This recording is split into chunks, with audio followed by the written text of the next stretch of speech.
In October 2018, a brand new passenger jet plunged into the sea just 13 minutes after takeoff. 5 months later, another one did the same thing. Same model, same failure. 346 people dead. The pilots were fighting their own aircraft. But this wasn't just a mechanical failure. It was a system failure. And it started years before either plane ever left the ground. In March 2019, the 737 MAX was grounded worldwide. It became the longest grounding of a commercial aircraft in history. Boeing lost billions. Executives resigned. Investigations spanned multiple countries.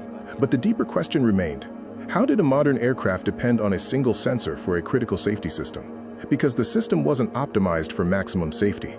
It was optimized for competitive survival. The problem was physics. The MAX used larger, more efficient engines, but they didn't fit neatly under the low-slung 737 wing. So engineers moved them forward and higher. That subtle change altered the aircraft's balance. At steep angles, the nose could pitch up too aggressively. In extreme cases, that could cause a stall. Boeing's solution wasn't redesigning the airframe. It was software. The plane was safe, they said. The issue was pilot training. Operations continued. 5 months later, Ethiopian Airlines Flight 302 took off from Addis Ababa. 6 minutes later, it crashed. Same model, same pattern, same software behavior. 157 more people died.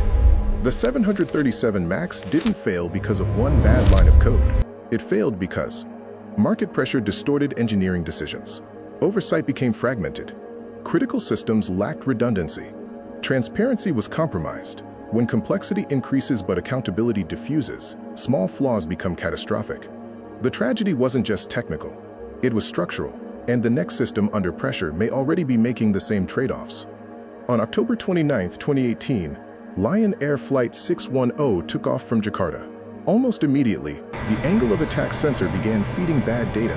MCAS activated. The nose pushed down. The pilots pulled back. MCAS pushed down again. The system repeated this cycle over 20 times. The pilots didn't know MCAS existed. It wasn't clearly documented. They were fighting software they didn't know was there. The plane crashed into the Java Sea. 189 people died. The Maneuvering Characteristics Augmentation System, MCAS. It was designed to automatically push the nose down if the plane detected it was climbing too steeply. The idea was simple. If the plane thinks it's stalling, correct it automatically. But here's the critical detail. MCAS relied on input from a single sensor. Just one. If that sensor failed, MCAS would think the plane was stalling even when it wasn't. And it would force the nose down. Again, and again, and again. Checks and balances had eroded. Training requirements were minimized. System documentation was limited. Redundancy was reduced. Not because engineers didn't care, but because the system rewarded speed over caution. This was not just a crash. It was a system failure. Please like and subscribe, or head on over to System Fail to catch more epic failures.